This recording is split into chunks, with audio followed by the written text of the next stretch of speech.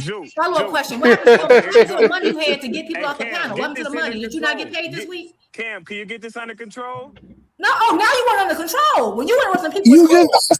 Oh my God. Now you need help. You asking for help? Can I get one mic? You asking for help? Are you tagging a referee? You asking for help, but you know all the Can time. it get one mic? You told her to ask me the question. All I need in this world. Can I get one mic? One mic. That's all I need in this world. Can I get one mic? Hey, yo, y'all better mic. shut up a Bud come back. You'll send them $20 and one mic. You didn't get paid. Hey, CamJ. I Oh, got you asking for $1,000 help? in my pocket right now. Just pay to get me off then. But look, I can't like I'm saying understand. right now. You a But look, this baller. all I'm saying right now. You a baller, CamJ. Faze. Just She asked me pay. a question. I'm Did you very answer my question? satisfied. Can he get it? Why y'all fighting for y'all life? Can I get one mic? I'm answering it. Okay, like I said, I'm very satisfied with the Bud Crawford win. And if you really want to know truly deep down in my heart, I looked at it like this, man. I'm a fan of Earl and I'm a fan of Bud. They both got good careers. I really didn't want him to do that to Earl because I knew what was gonna go down. I knew it. I don't give a fuck what kind of training Earl did. You didn't ask the question. Why are y'all fighting for y'all life today? Why y'all defending Bud today? Why y'all CamJ question? You're not answering the question.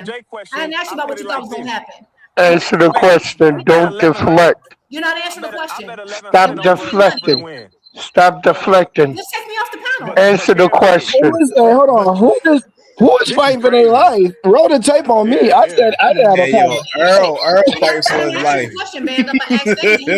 You said you guys. You said Earl you guys. life. But okay, if you guilty, then say something. I asked Faze. No, I'm just making sure. Okay, but I'm just making sure. Why are you chiming in? I asked Faze. Faze ain't answering the question. Let me do this. Let's do this. Let's do this. My thing is, hold on, Juke, hold on, right here. My thing is right here with this whole situation with with Earl. I understand the factor from everybody's standpoint from this shit because I think we all been making some great points in this shit for us. This whole conversation with Earl Spence, for us his interview and everything.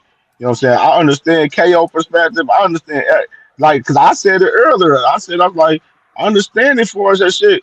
Right now, he's spilling the beans, and it looked like he was basically on some capping shit the whole time. He sold us a dream. He sold the fight and everything. And I said that earlier when I was reacting to it too, man, as far as that shit, where that shit is wild on that perspective. But me, as a fan, I had to ignore it and just be like, yo, we understand the situation. It is what it is. The shit was 3 years ago. You live with it. It is what it is. You know what I mean? You know what I'm saying? Now I gotta have the context for us that Tim Zoo fight. It do got me leery of him on this Tim Zoo fight. I ain't gonna sit there and not be naive on that shit. I am worried about that shit, and that's why I ain't so sure to pick him and be like, oh, he gonna come in and beat Tim Zoo 100%. I feel he will, but I'm not so sure, man, because I don't know how the body is. It's been 3 years. I don't know if the body's a 100 and everything. You know what I'm saying? So I ain't gonna lie. This interview has led me to believe that I'm a little bit more worried for him on this Tim Zoo fight. Well, CamJ, can I answer your question, big bro? Because you asked me. You said, what would happen with Bud Crawford if Earl don't fight him? I think we all should be leery. Tim Zoo's had 7 fights. Y'all can hear me? He's had 7 fights. Yeah. Okay, Cam. Earl been inactive for 3 years. You was asking what would Bud do if Earl didn't fight him? Well, he would just use his WBO to fight the champion at 154 like he always do and try to fight the best fighter up there or, he would still be who he was. I didn't feel like... I ain't gonna lie to you, Faze. I don't think Bud would have had... He would have got the Canelo opportunity. I don't think the opportunities would have been like that if he wouldn't have fought Earl. That's just me personally. Maybe not Canelo. He needed Earl for him to get to where he's at now. He needed that. I agree, you know what, Cam? A lot of people felt like Earl was still Terrence Crawford was still the baddest motherfucker. Besides this dude. I mean, they were still feeling that, but the thing is, you gotta have the dance partner. If you don't have the dance partner to prove, if you don't, hey, B Hunter, push yourself on mute, Brody. My bad. Yeah, if you don't have the dance partner, you know what I'm saying, then it don't mean shit at the end of the day. That's just what it is. He could have moved up and fought Charlo. Undisputed. Got cracking. Breathe on him. See if he want to fight. I mean, I still would pick Bud. He'd have ran like Spence. Those that wasn't. I ain't gonna lie. That ain't a short thing either. Due to the fact we don't know how those negotiations would have went with that fight for Jamil Charlo and him. And You know what I mean? remember that interview with Charlo where he basically was saying that he wasn't like really like he was saying that Spence worked. So I don't think he would have got the Charlo fight either without him fighting Spence. So I don't think so. But I think either way, I just think that I think that it's like it's one fight out of your whole career. I think at the end of the day, Spence made the wrong choice. I think they pushed that fight out. You know you draining. You should have moved up. But you trying to prove something, whatever. It was dumb on his part. And I think that Bud still gets credit for fighting the fighter he fought that day. Like, did you get the same Spence that maybe Kell Brook fought? No. Yes. But you get credit. No, he wasn't the same fighter, but you do get credit for the fighter that you fought that day. The same way. He the same bullshit ass fighter he always was. Fuck y'all talking about. He was ass to begin with, yo. Fuck y'all talking about. He don't have no power, yo. What the fuck y'all mean? Okay. So, okay. That's crazy. Now my thing is my problem is Bud. I said this the other day. Bud didn't. His ass stayed over there and re-signed with Top Rank. Just imagine how his career would have been if he wouldn't have re-signed with Top Rank at that point and just went over there to PBC. He could have got all those fights, and his shit could have been a whole lot different. His resume could have been a whole lot fucking better if he would have beat all those guys at 147. No, if he would have signed over there. That's not automatic because Thurman was. I'm not saying it's automatic. I'm just saying his career. If he was to go over there and he beat all the motherfuckers, his fucking resume would have been fucking. It would have been bona fide solid. Charlo would have went to the altar too. Hold on. Did Thurman duck Spence? I mean, shit, pretty much. I mean, shit, he was downplaying them. He was downplaying them. They still ain't fight. They both on PBC. They still ain't fight yet. So what the fuck they got to do with Bud though? So if he get on PBC and these two, why he's special? Why he? You can't assume that. That's not safe to assume that. I wouldn't even assume that. But you can't. The thing is, no. I was hypothetically speaking, my nigga. You gotta fucking listen before you speak. I was hypothetically speaking. I wasn't saying like that. No, come on, listen. Oh, well, I'm saying, no, fucking listen to me, my nigga. Listen. Not the N-word, like, I'm dead ass. I'm saying that. I don't care. This is my platform. I don't care. Like, I'm just saying in general. What happened as far as that shit? Hypothetically, if he was at PBC, he could have got a lot of great matchups over there. You know what I'm saying? If he would have been over there. That's just the fucking fact of the matter. You know, we're not about to sit there and not be naive about that shit. Like, come on. I mean, Cam, what you talking about? Danny Garcia? And shit, like, what we talking about? Like, who? Danny Garcia? Wait, Mikey Garcia? Like, all of those guys. All of those guys from that era. All of those guys at 147 from that era that was champs over there. All of those are great matchups for him. If he would have been over there, it would have looked great for him. No. Danny Garcia compared to Sean Porter? Them dudes was real 140 pounders, bro. Hold on, Danny Garcia compared to Sean Porter, Cam J? Huh? Danny Garcia compared to Sean Porter? You trying to downplay Danny Garcia right now? I'm just saying, like, what's the better fight? Terrence Crawford versus Danny Garcia, Terrence Crawford versus Sean Porter. Man, what he's trying to tell you is he could have went over there earlier and fought Porter in a better condition than he fought him, not off of hip surgery. Nigga, don't act like you don't know what he's trying to say, nigga. Damn. I'm just saying who was the better. Like, we're not going to sit here and say like just because he wasn't over there, it wasn't. It was just Rudy fights. Just take it as that. A bunch of great fights. Yeah, I think that Bud. What's crazy is I was a fan of Bud. Was not the best. I was a fan of Bud before I was a fan of Spence. I you don't really watch boxing. You're casual like you admitted, nigga. So stay casual. I didn't want Bud to resign to. I didn't. I was so mad when he resigned, especially after he was like, "I killed the Manny fight," and I was just like, and then I felt like they were getting the Lomachenko, not showing him. So I just, even just for like Bud's sake, I wanted him to leave. And it was just other fights I wanted. Like I felt like he could have got all these fights much sooner. I wanted him to fight Keith, Danny, like when they were still kind of like younger, Keith, Danny. I know he ended up getting Brooke, but later, he could have got Brooke later. He got Brooke after he had went up and hadn't fought him 147 for a while. It was just, I don't care if it was, what's his name? I can't think of his child's name, but it was just other names I just thought he could have fought that would have just like, even just a few more names to highlight his career a little better. And I just think that he has the accolades, amazing, but I just think that he left some meat on the bone. And I think that that's evident when some fans, not me, like go so hard on this one fight. I think that's why people are like foaming at the mouth over that Spence fight and like need for us to reimagine a world where Spence was like 100% is because a lot of Bud's career rests on that win. And it wouldn't have rested on that win had he left Top Rank sooner. That's what I wanted for him. And I think it's okay to acknowledge when your fighter is just not making the best moves. Like, I like Earl. Earl made some terrible moves. Same thing with Wilder. Like, that was my guy. I'm just saying that we wouldn't be like, it wouldn't be this. Because like if Bud had gotten those names and had some more prime fights, his resume would have had an opportunity to age better as time goes on. And people would not be mad or even tripping about Spence coming out 3 years later and just like him answering questions. I guarantee you they wouldn't. Because right now, Kell Brook was like, well, he can come out and say, well, at this time, Earl not gonna care. He ain't gonna care because like that's not the only thing to his resume. And even then, that's debatable, right? Well, it's not even debatable, but whatever. So I just think that that's the reason why. That's why I asked FaZe that question, is because I think that's why some Bud fans are just so like go so hard on this one fight. It's like if he and it's like, oh, the accolades, and it's great. Bud has the accolades. No one can argue that. I just think that that's the reason why.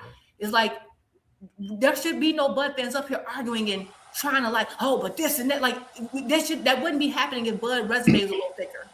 Cool. Well, Drew, hey, FaZe, catch your question real fast before you get started, FaZe. What up? Hey, yo, did you watch that interview, yo? Yeah, I watched it twice, CamJN too. Hey, yo, so if you watch that interview, let me ask you a question, yo. Don't it sound like he blamed everything except the weather? Yeah, he kind of deflected, but excuses. But Drew, let me ask you this, because you talk. No, I can't ask no questions. Nope. I only ask them from here on out. Okay, you ask me fine. questions all the time, so nope. Okay, so that's fine. I'm gonna ask you questions though. You know what? Y'all B-side Bud Buddy motherfuckers is bugging right now. Y'all bugging right now. Y'all feel so validated. He did it to me. I was cool with it. Every time I talk, he interrupt and ask me questions. So now I'm doing it. That's the problem. You wasn't talking no more. No. For the last couple of weeks you've been doing it. You did it to 2 cents today. Hey yo, why y'all think Spence came out of So you think I'm targeting? I got a question. Hey yo,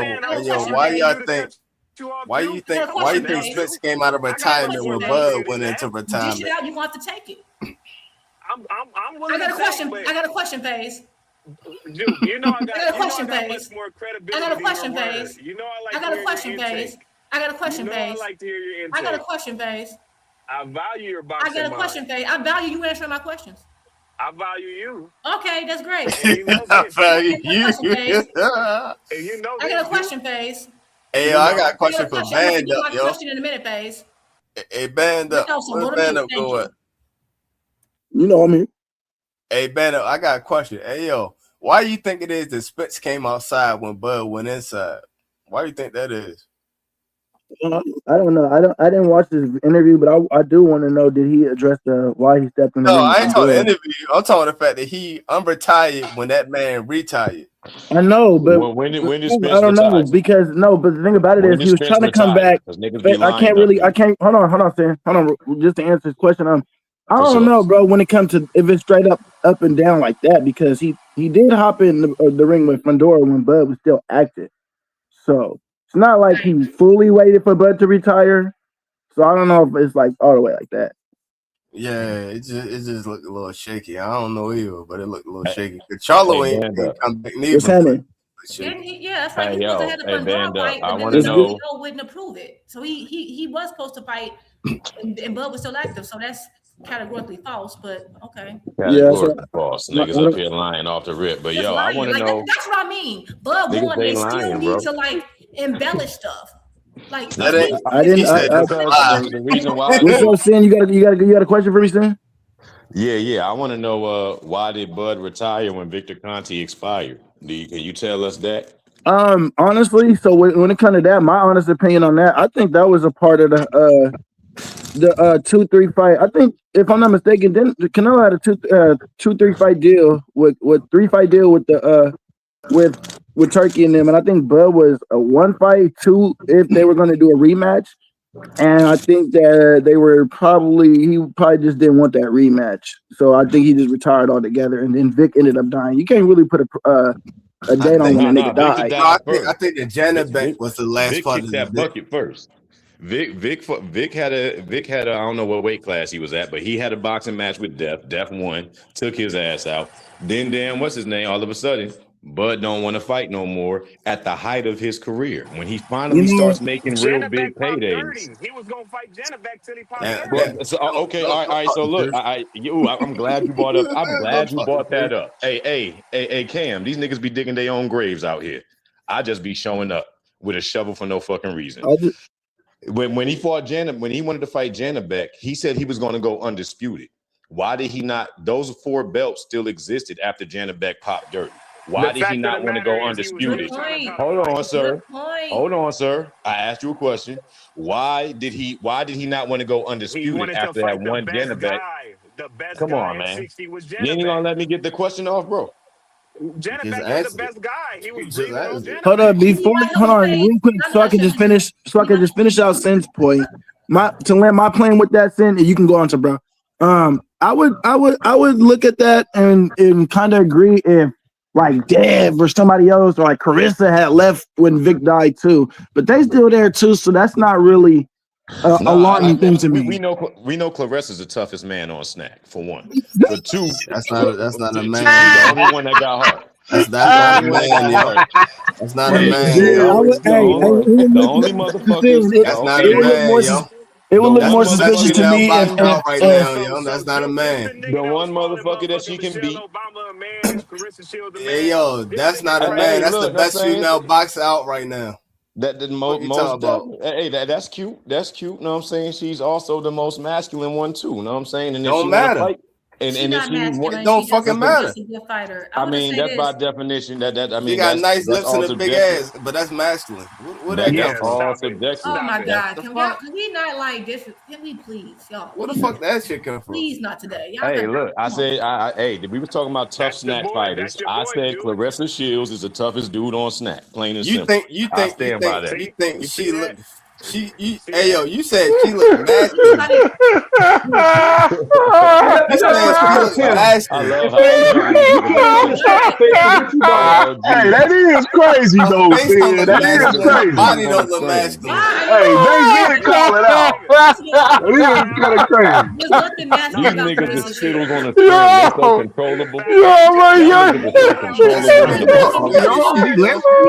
Up here and saying something about black men, y'all be crying emasculation. Hey yo, that's crazy. Yo. Why does it have to be that shit ain't cool or slick, yo. Mute up, yo. If it's that funny, mute up, yo. Why is it a black or white thing? I just said masculine. Every little thing emasculates y'all. Hey yo, because because she the best boxer in boxing right now, female wise. That's she cool. Black. And she That's black. Cool. And you said she masculine. Her body not masculine. Her face not masculine. So how the fuck is she masculine? Emasculation ever again. Maybe not to you. Maybe not to you. No, to nobody. Her face is not masculine at all. Okay. But I'm not. But hold on. Her body not masculine at all. I'm not just talking about. Hold on. I don't know why everybody gets so upset when I just say little shit. I be laughing. One mic, y'all. One mic. There's too many people talking. One mic. Listen. Hey, look, I can joke however the fuck I want. If y'all want to take it serious, take it serious. I care less. Sin stand on his own. You know what I'm saying? I ain't no yes man. I don't need nobody to agree with me on nothing. Somebody get hit. I want to hear about all emasculation stuff again. That's cool.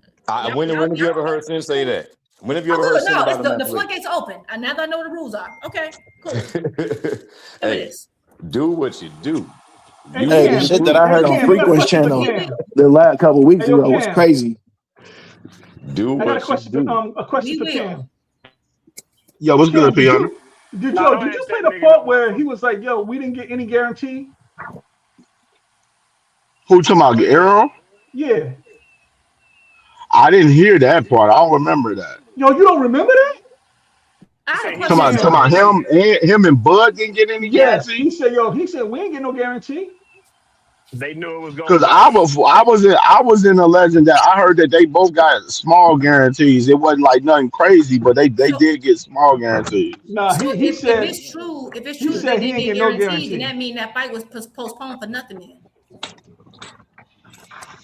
I mean, Mm-mm-mm. because that was an argument in I mean, I 2022. could be wrong. I could have been hearing wrong. I'm sorry, Jupe. I could have been hearing wrong, but I could have sworn that's what he said. I heard it too, He P. did say Hunter. Now something I like, know he said he didn't say far as Al Heyman when he first signed, knowing that like Al Heyman didn't give him a big guarantee up front.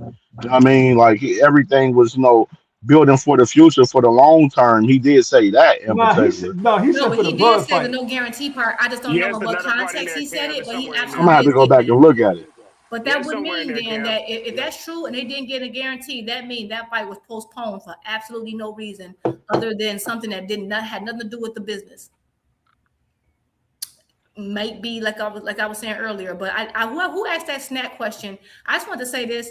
I don't know if that pertains specifically to Bud, but I will say once that Mr. Conti passed away, RIP, I will say it did seem like Fuck that there's a nigga. lot of movement in boxing. Like people start moving up, or I'm done. I don't know. It did seem like it could be a coincidence, but it did seem like people started moving up. Now, Juke, you too Like intelligent for that. You know I ain't no don't know. coincidences in this I'm very sport. intelligent. I know I'm very intelligent. Serious, You know ain't no it's a coincidences with serious. these niggas One moving. thing That's I how you want to want to say. stop This interrupting me. one I thing said the I want facts. to say this. I want to say this, If it Duke. happens the same One of my timeline, big then things let me for us talk. this show today.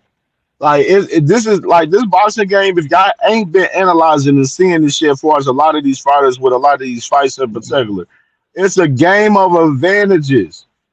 A lot of these fighters trying to find advantages in these fights.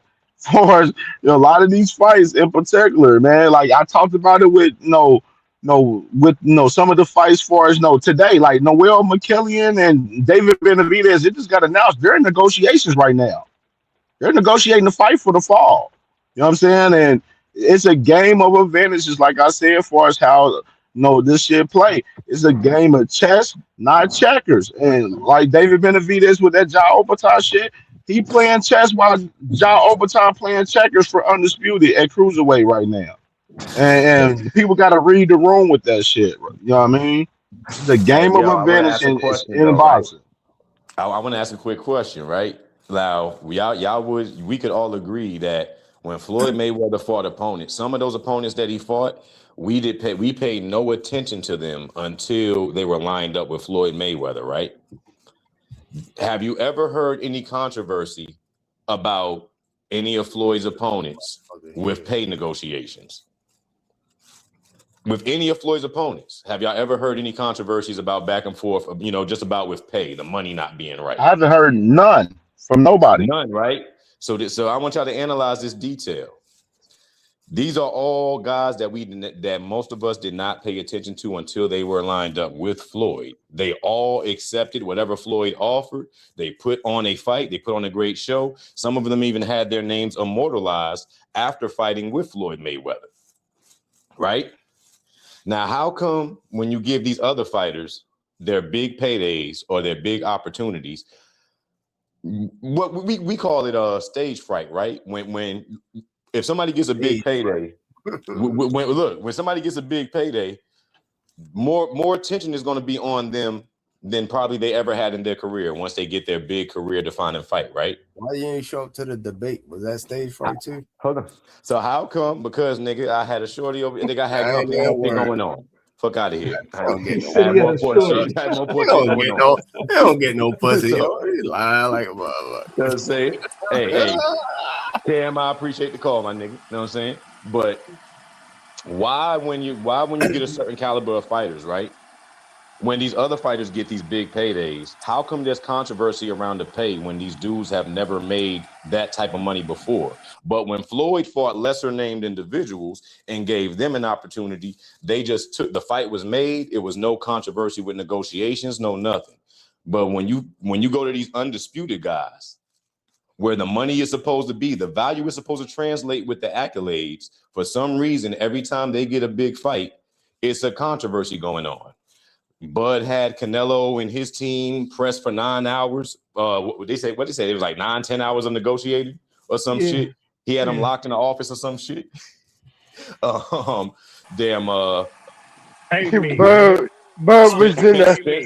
was in a room locked up with nine Arabs for 9 hours. So look, right? So my thing is that this is your big payday, right? They stay hating on Bud, but they stay crying about Spence. That shit crazy. Nah, if this is your big payday, crazy, why? If this is your opportunity to finally get shine and validation around your accolades, why are you acting so stage frightish and causing all of these problems when this is the biggest? Like this is trying to be your time to shine, right? Like, do y'all think that makes sense? No, nigga, because Floyd never fought a nigga that was #1 pound for pound over him and still more decorated than him. Who's more decorated than who? Terrence Crawford was way more decorated than Spence, and he With was accolades, with accolades, but you don't have a name to validate. He was With names, higher than him. He had more belts, but he wasn't more decorated per se. Because Yes, he was. All right. We just went through the list. You went through the list of what? Bud resume and Spence resume. I missed it. Another thing that's going on right now is that I think people are like misremembering or misremembering what happened in the past or how things work. It has nothing to do with the accolades. Like when it comes to negotiations, accolades can be a part of it. Like you can start considering accolades. Like if everything is equal when it comes to business. When it comes to negotiations, it's about business. Okay, if I have a whole bunch of fans and I'm bringing like 80% of the fans. Why am I giving you 50% of the revenue when I'm bringing in 80% of the revenue off my name alone? That's what it's about. So if you can have all the accolades in the world, it doesn't matter. It's not about that. If somebody can come from unretired right now, and we know they're gonna bring like Mike Tyson. Mike Tyson can forever. It doesn't matter if he was the ace of Lennox. Did he have more accolades at the time? No. That's not about the accolades. It's about the revenue. So my thing is that if you know that you're not bringing in a certain amount, and that's Spence wants to give it to him, and that's cool for him and stuff what he wants to do. But it doesn't matter that he was, in multi-division. That has nothing to do with it because your belt is not bringing people to the fight. Your belt is not buying tickets. That's not how that works.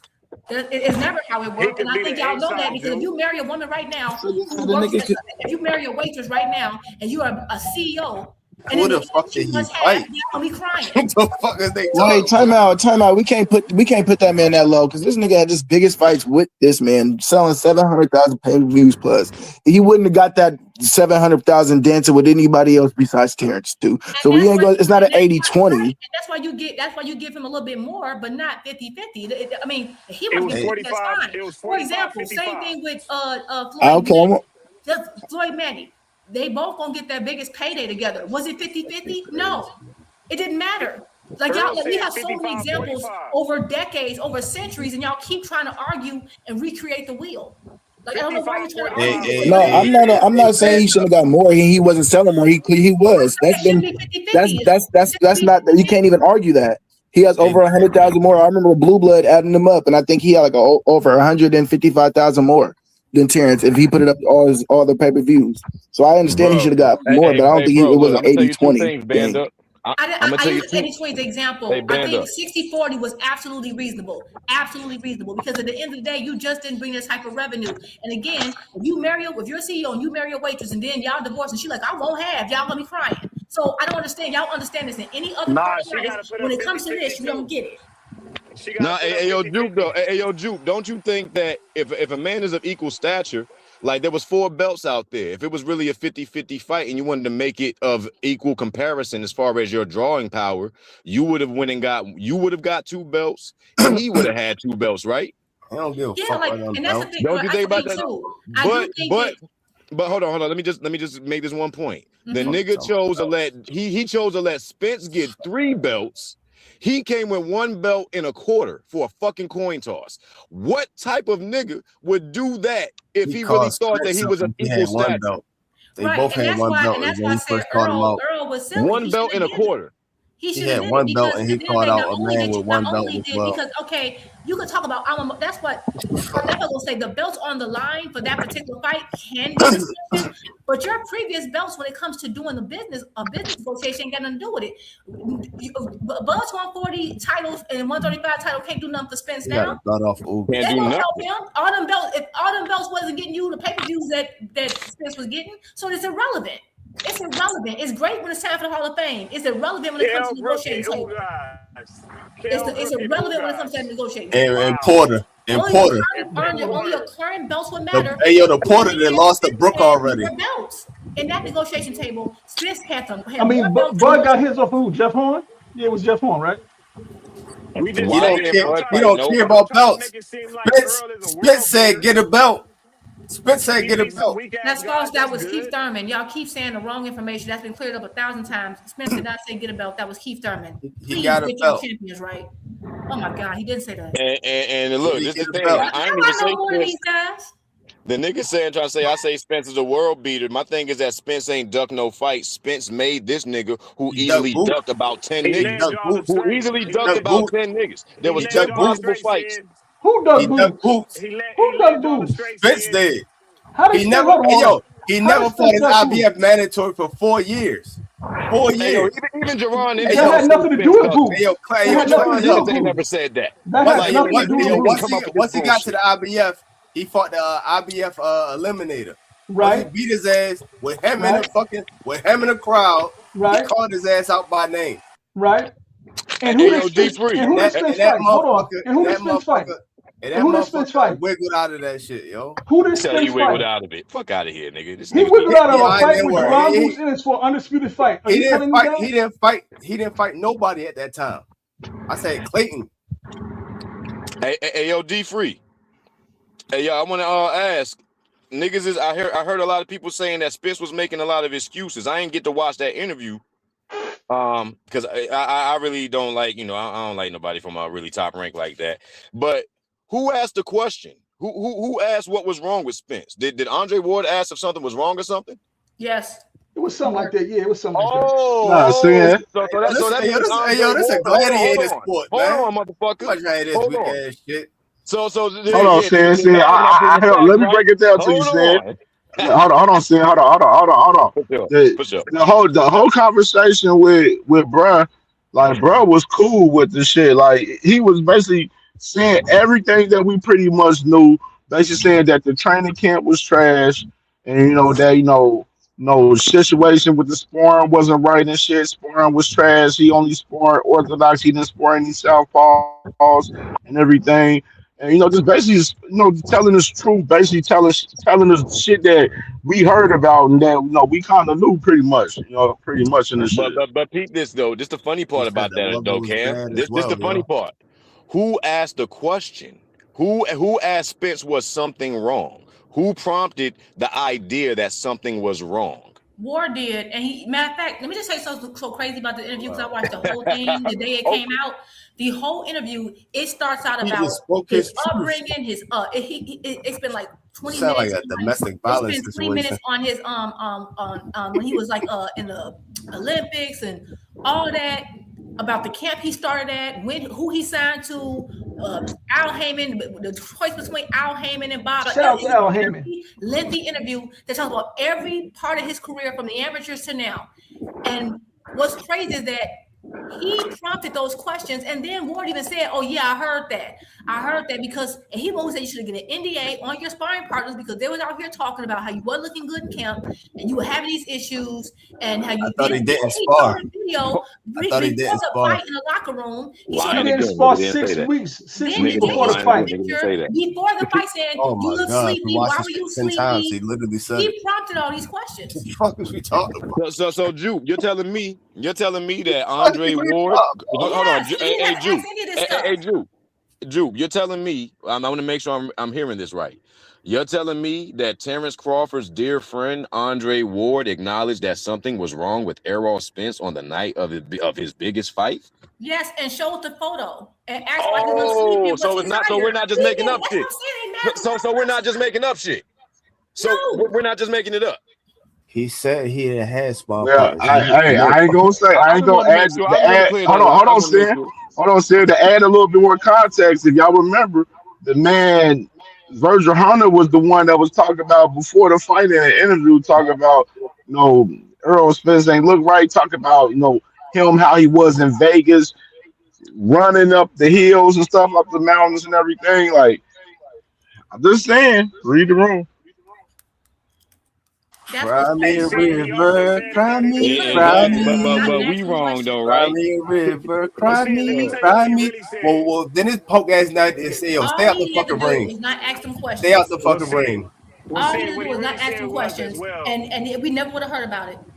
He Stay said out he the was going to. ring. He said he was going to the ring to sacrifice himself And on the Virgil Hunter, altar a day before the against Terrence fight, told Crawford. us about Be a the fight. man, yo. Hey, Don't make man, Dr. Carmen, shut the fuck up. Relax, bro. Relax. You talking over? You doing a lot of extra shit. Yep, Relax. because he don't want to hear the truth. He mad that he brought the fact up that it was Ward himself who did it. Relax. He said that he was going to the He altar mad, to they mad. sacrifice himself against No, Terrence Crawford. the fact of the matter with Earl, bro. You know what I'm I saying? He heard that. told us truth. It is what it Yeah, is. You feel I me? heard that. I just wanted to make sure And that once again, you see, know, because Victor Conti said, I don't want to take anything from Crawford, but that's that's Crawford's OG. He said something was wrong with Spence in that fight, but y'all disregarded that. So now this is Crawford's other best We don't friend, give a his fuck. big brother, his big Then brother why y'all trying Andre to ruin Ward it? has said the same Terrence thing. Crawford You still obviously greater But than care. y'all Andre niggas keep Ward. saying, hold on. Y'all niggas are trying to say that other people are making excuses, but Crawford's homie is the one who asked the So question. what? He's still better than Andre Ward. Crawford's homie asked the question. Come on, Crawford wait, still hold on, better man. than The Andre question, Ward. before the fight, hold on, before the interview happened, you know they screened the questions, right? So like, let's Right. not play So this why kind so of. why did Of Andre Hold course on. ask he him? did. Just But let me say KP, my something. Can nigga, I say something, salute he didn't please? KP. ask Go ahead, you. bro. Go Can ahead, I go say ahead, bro. something, Go ahead, please? KP. Look, I'm a big Spence fan and all of that, man. But at the end of the day, bro, you jump in that ring and there's something wrong with you. That's on you, bro. I don't want to hear no excuses. Hold on, I don't want to hear no excuses after you take my money, bro. That's like a motherfucker working on your house and then be like, well, your AC just ain't working right now and it's still 100 degrees out there. Man, hey, get my fucking money back.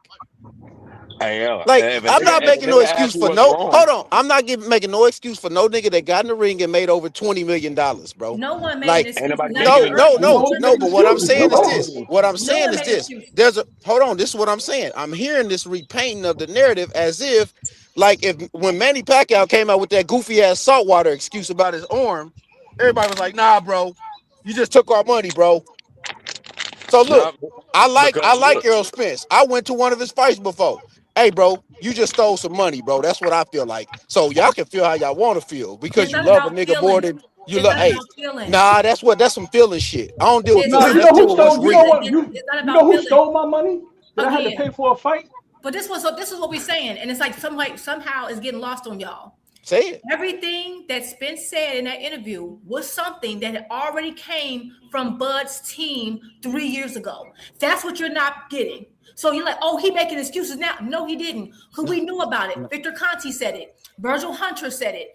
And then, even though, yes, I'm sure he knew what questions were going to come. But the thing is that Ward chose the questions. Ward could have not asked those questions. He did. He prompted it. He brought up photos. He did it. What I'm saying is that Spence didn't have to talk about it. If they wouldn't have asked him, he didn't have to answer it. He could have, no, because he could have said, don't ask me, yes. But guess what? Ward could have just not asked those questions. But Ward asked those questions because he had a heads up, because Virgil said it the day before the fight. His trainer came out with all this information a day before the fight. So Spence confirming what was out 3 years ago. Like, what are you talking about excuses? We knew already. Either people are slow or y'all just don't listen. I don't know what else to tell you. We knew this. The problem isn't the not knowing part. The problem is that if this is your fighter and you go in with your fighter and everybody riding with their guy, and then your guy come out and tell you some shit that, hold on, this was all going on with you. I understand you stood up at that podium in that press conference and said you were gonna do something to this man. But nah, bro. It's been 2.5, 3 years. You disappeared. Nope. Like nobody from the camp showed up for 2.5 years, bro. Like we can't just ignore that just because we like a fighter. Like Man, that I don't that's like that's a nobody. whole What did he that do? I not don't like wait I nobody. don't hold, understand. no, What did he but He do? didn't say nothing that wasn't already out there, so Hey, it don't somebody I matter. got muted up I because of the echo. I It did was what you I already did out what you there. I It listen, don't matter. I dig what you're saying, sis. I dig it. I dig it.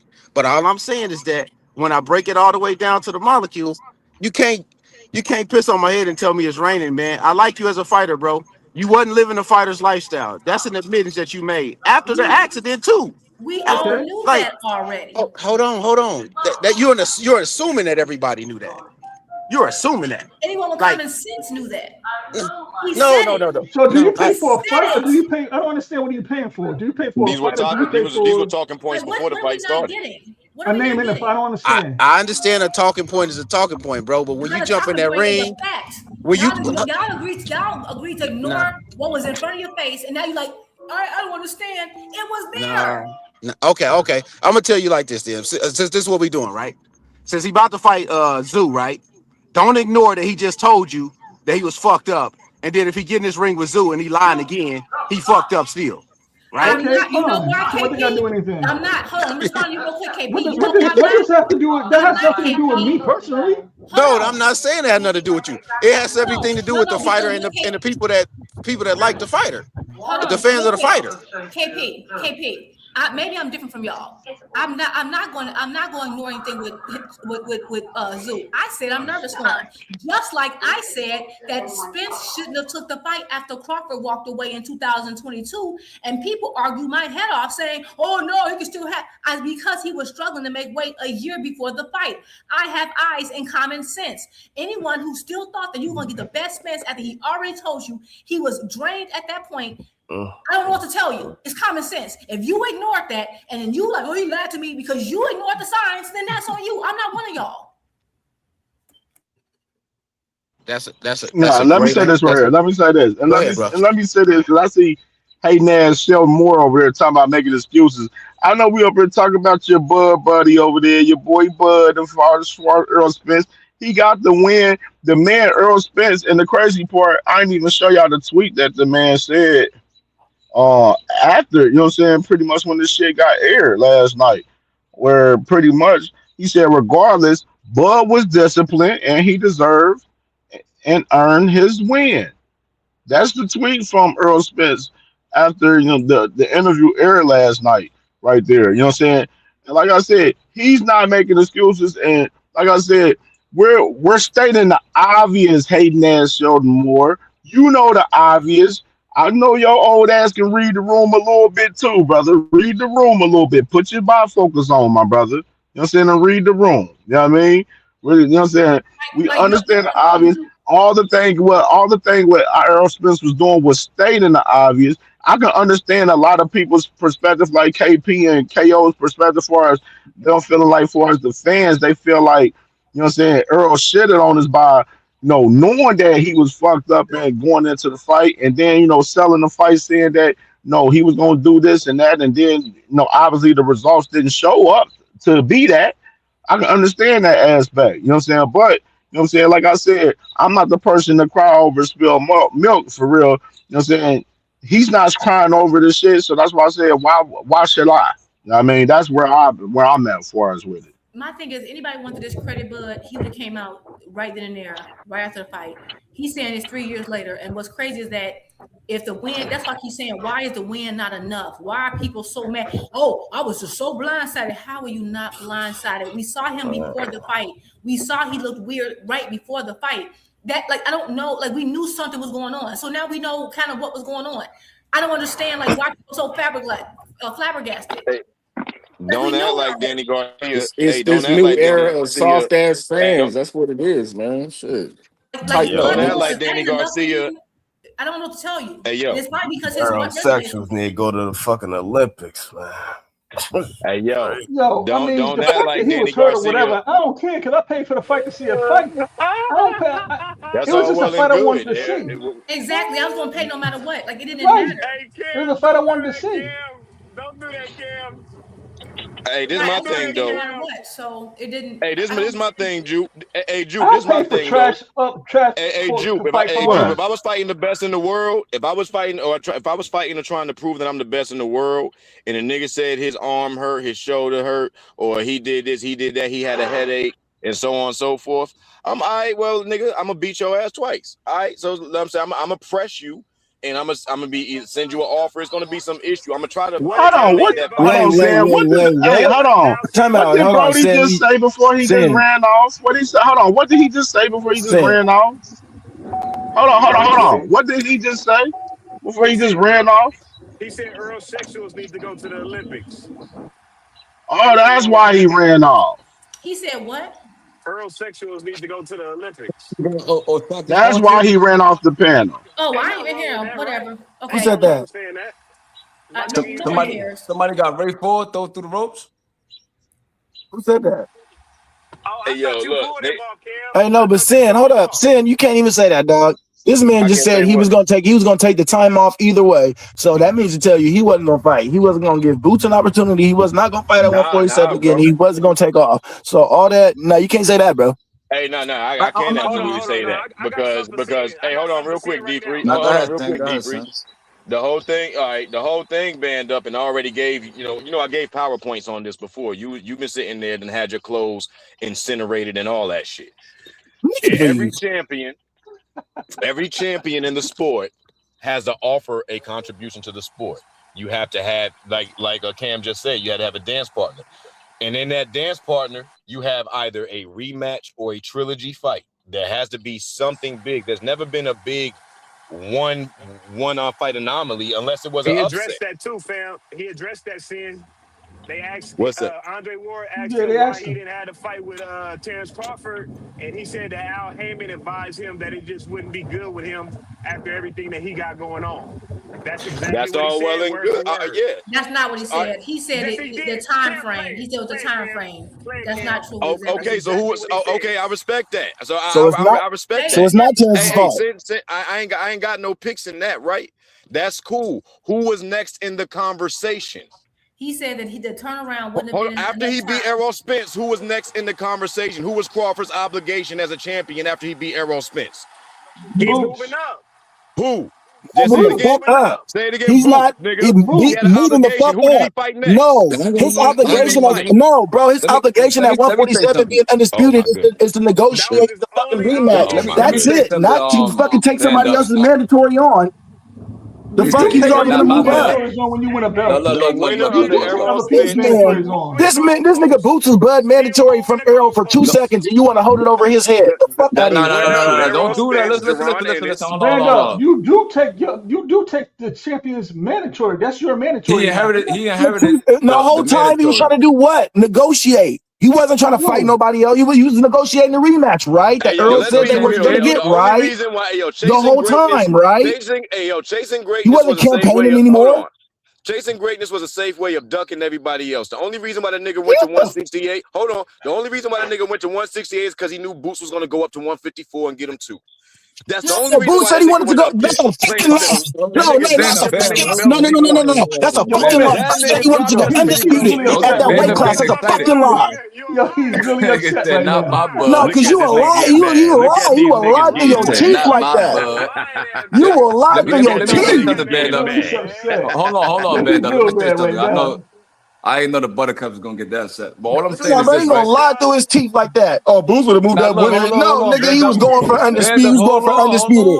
Until Stan Leonis and the niggas wanted to start playing after that fight. Let's keep it a stack. All right, let's keep it a stack, right? So look, when you look at this, was Madrimov in the conversation, niggas?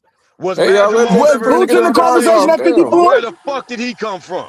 At 54, was Boots in the conversation? No, he was still trying to fight Stan Leonis. He said, shut that shit up.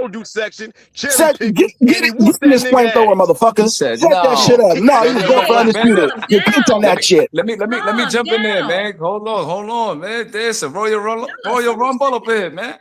Oh, So all Ben I'm got to saying is this, stop with right? Ben them cooking motherfuckers now on dumbass facts and lies. So they keep that they just Hold said. on, hold on. You gotta let me talk, bro. You Bud not fan even got to let me put the talk. incinerator down now, huh? I'm trying to cook too, folks. All I'm saying is this, right? Once Bud beat Spence, he inherited the mandatory, bro. So everything you're saying becomes a moot point. What the right? fuck was he doing the whole time he had hold that? your horses, gang. Hold on, folks. It's gonna be all right, brother. All I'm saying is this, right?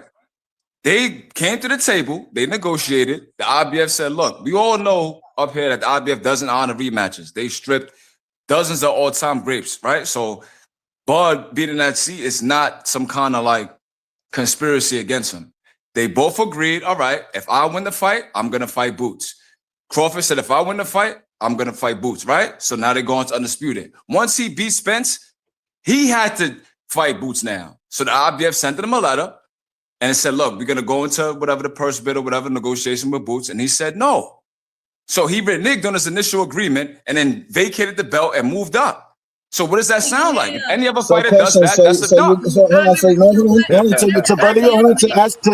go No, back what you're actually, saying. if any other fighter does that, is that not a duck? Let me answer him, y'all. So did they both not at the same time both said they wanted to move up too, right? So you're gonna tell me they both said agreed no, to they fight both Boots said they're and moving they up, won the right? match. Did they both acknowledge that they were both trying to move up that weight class? Listen, man, That's answer the it. question, brother. Put your clothes on and answer the question. No, because you're telling me something that they both said when they both said they agreed to fight Boots, but at the same time they both also said that they were both leaving the weight class. So it's pick or That choose has what you want to nothing to listen do with the to. point, brother. They both agreed to fight Boots. Yes, And and then they Crawford also won the both fight. picked Listen, him hold on. up. Crawford won the fight. The IBF sent in a letter, and then he vacated the strap. So what does that sound like, bro? Bro, he let go of all the straps, nigga. If that's the case. Oh yeah, No, he vacated the IBF and kept the other 3 belts to held the division for a whole year and a half, bro, before he moved up to fight Magimo. Oh my God. Yes, he did. You forgot that Hey, Barrios, be mad at Crawford, not mad at Santillan. Supreme, nigga. Supreme Did you didn't do forget nothing that to him. Barrios? Hold on, Ben, because like you getting a little excited. So like, Barrios, Stanionis, and Brian Norman, they were the interim champions for how long before they got elevated? A year and a half, right? So what does that mean? That means that he vacated the IBF strap and kept the other 3 on purpose. So what does that tell you? That's a duck. I don't care what nobody say, bro. That's a duck. If anybody else did that, that's a duck move, bro. They stripped him, bro. They stripped Bud. They didn't strip him. He vacated. He Like this did a nigga, live in his here car act and like said, this "Fuck the nigga was IBF still and fuck that campaigning belt." at that weight class. You know what? What Come happened on, was bro. Y'all don't acknowledge facts, bro. That's the crazy part. Avoided Boots out of all of it. Hey, Supreme, the real ones call it a duck, but We're in gonna act Nebraska, like they call Boots is that at 4 50 times waiting for undisputed. this shit. In We're gonna act Nebraska, like they he call wasn't that 3 beating up times Spencer's undisputed ass, world looking over in champion. the ring, calling out Charlo. I know the We're gonna facts act is like getting these you in facts your ain't feelings, facts. bro. That's crazy. You No, gotta everything I just calm said was a down, right? fucking fact. Everything I just said was All a I'm fact. saying is this, He was right? beating up When you Spencer's look, ass, calling out Charlo. He was doing like that's crazy. He was hold on. The way you tell it, he got them straps and he was still campaigning at 47. And he was still asking other niggas to fight. Yes, he was, brother. That's insane. Who the fuck did he How's ask that to fight at insane? 47 Listen to me, bro. This is what I after like that about Spence your fight, who the buttercups, fuck did right? he ask to fight at This is what I 47? like about your buttercups, right? Because you answer the question. sat there. Listen, Answer the question, you sat bro. there. How you gonna tell me to answer the question? You answered none of my questions, brother. I did answer your question. No, you didn't. You just been yelling, bro. Like you and your What? feelings, Hey, man. all right. It's all right. So what question All do I'm you think saying I is didn't this, answer right? yours? I got you, gang. I got you, gang. Right? When you look at Crawford, right? You can't say, all right, Spence got to fight me at 147 or nothing, but then Boots got to move up to 154 to fight you. Is that not the rematch? Is that not a rematch? The interview with Ward, right, today, they knew that the rematch was not going to happen. My God. That point becomes irrelevant once you realize the IBF does not honor rematches, bro. So he was going to be in that position regardless. So there's no rematch. So even what you're saying, nigga, there's still Crawford every time. They just moved the goalposts. How's that moving the goalpost, brother? The IBF stripped Crawford, bro. Yes, they did. For sure, he got stripped. He vacated the strap before they stripped him, bro. I remember him doing a live in his car, and he said, "Fuck the IBF and fuck that belt." That's after they stripped him. That's after they stripped him. Brother, Yes, no, it was. no, that's not what happened. He Yes, it vacated the was, strap, bro. bro. All right, bro. Hold on, I'll be back. Go ahead. Come back. He got exactly. he got stripped November 23. He got stripped November 23. That's when he got stripped. Sometime in November on the 23rd. I mean, on the of year 23. These niggas so that's when he got crazy, stripped. Hunter. I don't know what what they be on. It just always move the goalposts against Bud. That's why we not satisfied, because nigga always want to move the goalposts. I mean, he did beat Spence. No matter what happened, it's Okay, fine. real quick. I don't It think don't matter. I paid for the fight. I enjoyed the fight. And that's all I care about. I think he's trying to explain some stuff, but I think the problem is that folks went straight into cursing and go like y'all. I think Bud won. He's okay, y'all. You don't have to fight this hard. I'm just saying, listen. And that's what I said from the beginning. Oh my God. I'm sorry, but that's what I said from. I agree with you. Right when Spence and Bud fought, because remember the IBF was already due, and you have to act because IBF will strip you. You have to request a delay, and in order to do that, the winner of the bout has to agree to fight the mandatory immediately after the fight. Like it has to be the next fight. Spence and Bud did do that. So that means in order to get that fight along to get the IBF to allow the IBF title to be on the line, they did have to agree to fight Boots after that fight. So they did agree to fight him, right? So then Spence wanted the rematch. What he said was that he knew he wasn't gonna have time, right? That's what he said. That Al knew he wasn't gonna have time, right? Because at this point, he know his body can't make 147 already. We already knew that was part of the problem.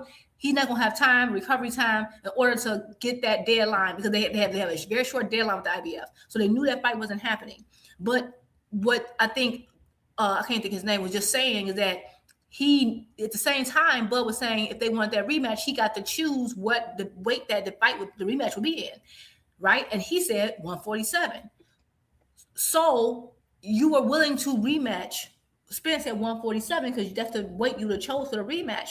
But at the same time, Earl's team will let you know, hey, this ain't gonna happen because the time frame is too close in order for us to keep the IBF on the line.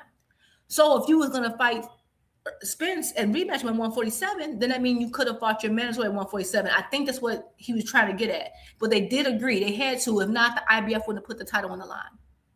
Yeah, okay, they made an agreement to make the fight. I mean, so.